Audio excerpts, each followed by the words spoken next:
Então, eu estou fazendo esse vídeo aqui como uma resposta já um tanto tardia, né, sobre certos assuntos que são colocados aí no YouTube, mas já que as pessoas colocam o vídeo no YouTube, isso é certamente para ficar para a posteridade. Então eu vou deixar aqui também meu recado. Principalmente assim o pessoal ateu, né, que assim o YouTube assim ferve, né, de auto-intitulados ateus. E recentemente eu vi um comentário de um rapaz até bem inteligente, não sei se era da polícia, sobre um vídeo que esse tal desse Pirula faz aí. Esse Pirula é um autotitulado ateu, né? Um cara que não quer dizer que não esteja, não seja um profissional na sua área, mas a questão é que o cara fica dando palpite sobre coisas que ele não conhece, né? Como ele é um autotitulado ateu, ele dá palpite normalmente e muito sobre religiões. Pirula, entenda, eu já vi vários vídeos seus, vários mesmo, e você não entende de religião. Você não tem preparo sobre simbolismo, sobre tradições, sobre metafísica, né? Você não fez estudo sobre essas coisas. Você tem centenas e centenas de referências. Eu sei porque eu estudo isso aí há quase 20 anos. Né? Religiões comparadas, você para entender o assunto você precisa compreendê-lo. Você pode até querer provar que as religiões são falsas. Mas você vai ter que provar por A mais B, não pelos argumentos assim, esdrúxulos, ridículos que você põe aqui no YouTube, né?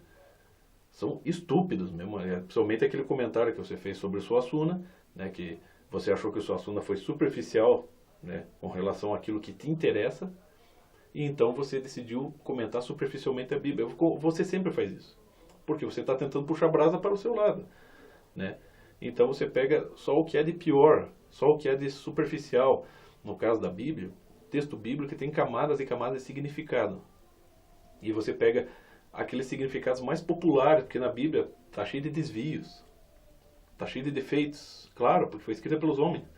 Então você pega aqueles problemas, né, que há na Bíblia e você os junta e forma um monstrinho, né? Ou então pega aqueles aspectos, aquelas ideias populares que estão na Bíblia, né? Quando você comentou sobre a Terra plana, você subestima, né, os antigos sábios, né, que estavam lá trabalhando nas escrituras, né? Por quê? Porque você não entende. Então você pega aquele aspecto popular, daí você quer dar uma de profundo, daí você fala, você pode procurar até a palavra tal que fala, a palavra hebraica, né? Você vai encontrar lá na internet e você vê que a tradução é isso, né? Então quer dizer, você começa a se deter só na superfície, né? Você está dando a entender que você está pegando o étimo da palavra, mas você não está pegando. Você, na verdade, está tentando fazer referências à origem das coisas mais populares da Bíblia, mais populares e rasteiras que estão na Bíblia, né? Ignorando todo o arcabouço que está ali, todas as experiências e a relação com o divino que está ali, né?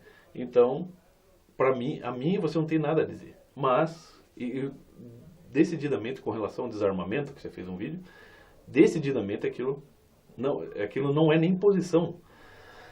Você diz que se coloca fora da discussão, que você admite que as suas opiniões podem estar erradas. Pô, você conseguiu pensar nisso? Você conseguiu perceber, finalmente, que as suas opiniões podem estar erradas? Demorou, hein?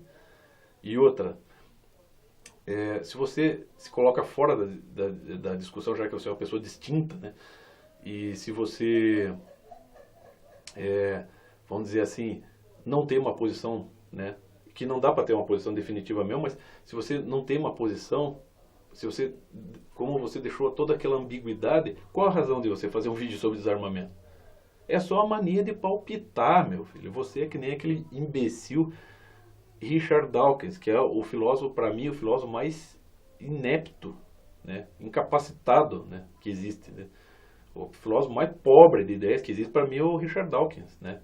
Aquele cara, né, que fazendo críticas e confundindo religião com ditaduras, com nazismo, né? As religiões que perseguirem e matar as pessoas. Esse imbecil, que há não muito tempo atrás, estava pregando, né, que as pessoas com síndrome de Down deviam ser abortadas. Quer dizer, o cara é um nazista inconsciente. Então, e na questão do desarmamento, eu vou dizer uma coisa. O meu avô é policial militar, é um policial militar aposentado. Ele defendeu muitas vidas na vida dele. E ele já me defendeu, né?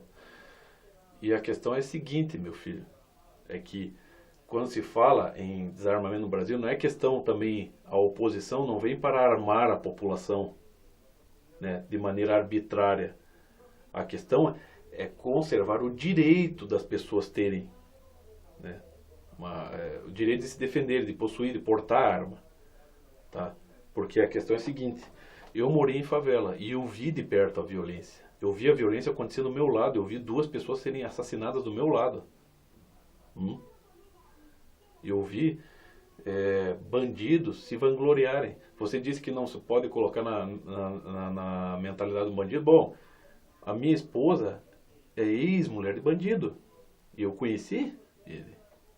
E ele não tinha razões para ser bandido. Ele se tornou bandido porque ele quis, meu filho. Porque ele achou o máximo. Sabe? É que nem, sabe, ele é que nem aquele Zé Pequeno lá no filme Cidade de Deus. Era o tipo mesmo que decidiu, queria mesmo, né? Não foi necessariamente um sofrimento social, não foi necessariamente uma questão de aliviar sua condição social. Foi uma escolha, tá? Porque o pai da minha enteada, que foi bandido, que morreu já, que inclusive é o nosso xará, chamava Paulo, ele tem 3 irmãos, né? 2 se tornaram bandidos e 2 não se tornaram bandidos. E os 4 estavam na mesma condição, né? Então, em primeiro lugar, aí vem a questão do caráter, né? Vem a questão das tendências. É uma coisa muito interior, né? Então, se você acha que não é bom armar a população, bom, eu vou dizer uma coisa, os bandidos também não acham que é bom armar a população. Eles querem pessoas que não reagem, querem pessoas distraídas, eu sei, eu já escutei.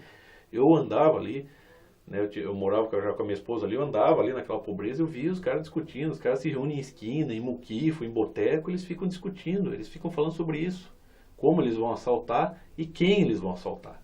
Eles têm tempo para pensar, eles têm tempo para planejar, para calcular, para arranjar arma, para arranjar carro, para arranjar moto, para fazer as coisas. É diferente de um cara maltrapilho, mal cheiroso, né, que está lá quase morrendo de necessidades de todos os tipos e tenta te arrancar um dinheiro e sair correndo.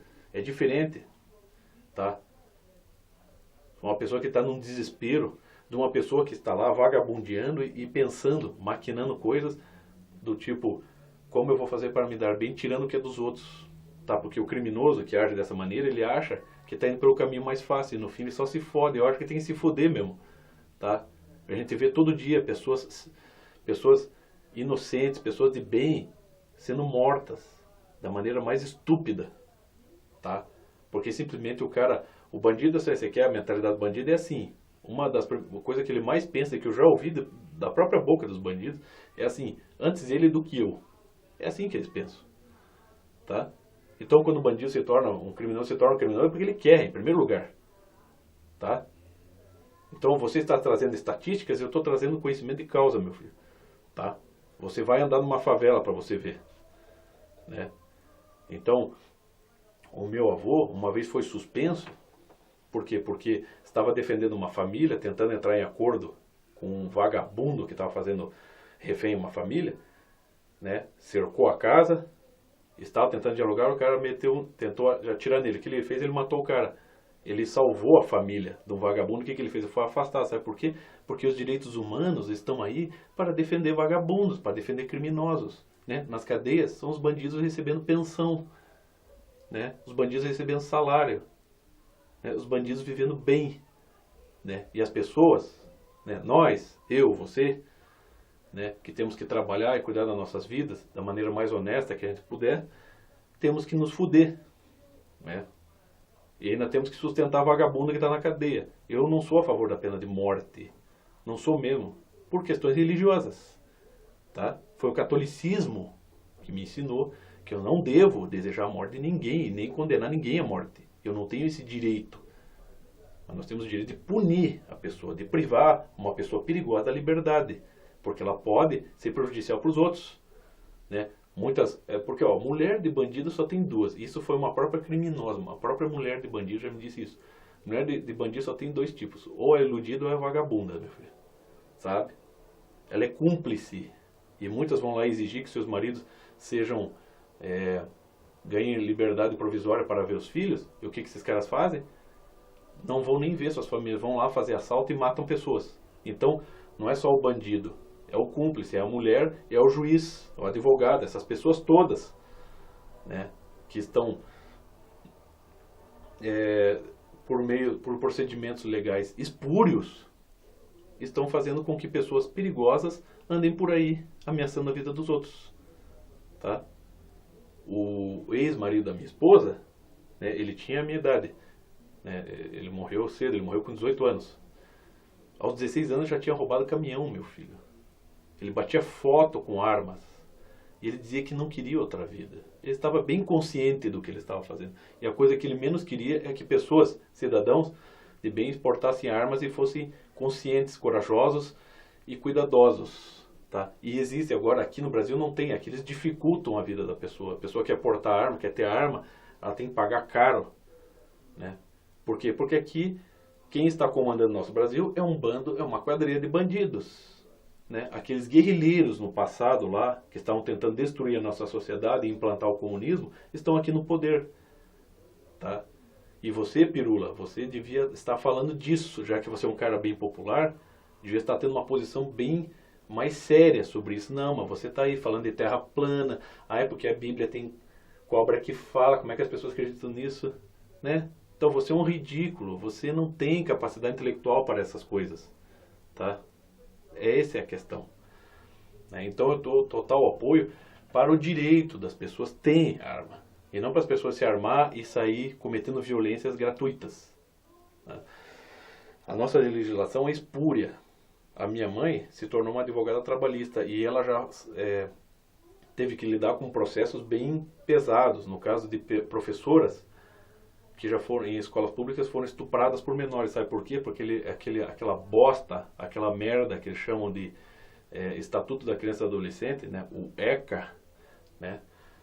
Aquilo lá, você pega o artigo 121, inciso 3, parágrafos 4 e 5. Você tem lá a legitimação do crime. Tá? Você não pode punir um jovem. Eu, quando eu tinha 16 anos, eu sabia muito bem. O meu avô me mostrou a arma, né? Falou dos perigos e também dos benefícios disso, os prós e os contras. Mas ele nunca falou, ele sempre dizia, nunca aponte para ninguém, só se você precisar. Tá? A minha avó já teve que defender, minha avó grávida da minha mãe já teve que se defender de bandido. Tá? Os caras ameaçando na frente de casa, a minha avó com uma espingarda. O meu avô estava doente, estava caído, uma febre de não sei quantos graus, mais de 40. E ele disse para ela, se algum deles passar pelo portão, você pode atirar. Antes disso, não. Então, minha avó nova, 19 anos, sabia muito bem. Eu, aos 16 anos, sabia muito bem quando meu avô me mostrou a arma.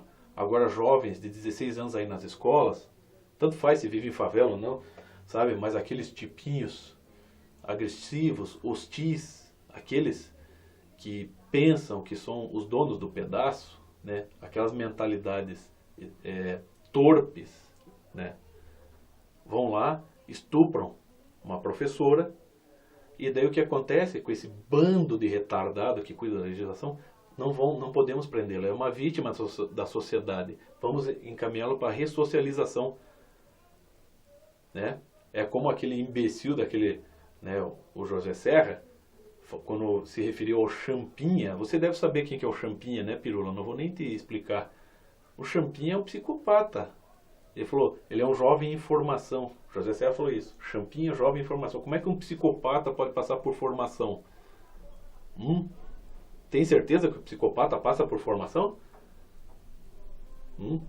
Esses tempos aí, meu primo é médico. 2 enfermeiros foram afastados do cargo porque foram, né, nos testes psiquiátricos, eles foram avaliados com psicopatia. Foram afastados imediatamente, porque existe um risco enorme. Isso aí é uma coisa extremamente perigosa.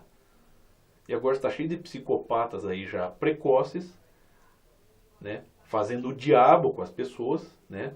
Mas são menores, nós não podemos, né? E as pessoas dando holofote ainda. tratando eles como coitadinhos. Isso aí, a mídia também ajuda. A mídia, essas leis espúrias, sabe o que elas fazem? Elas encorajam os psicopatas a cometer atrocidades. Né? E o senhor Pirula ainda tem uma posição ambígua sobre isso. Pirula, faz o seguinte, volta para a sua sala de aula e vai cuidar dos seus aluninhos, vai fazer suas aulas de biologia. Ou seja, recolha-se a sua insignificância. Tá?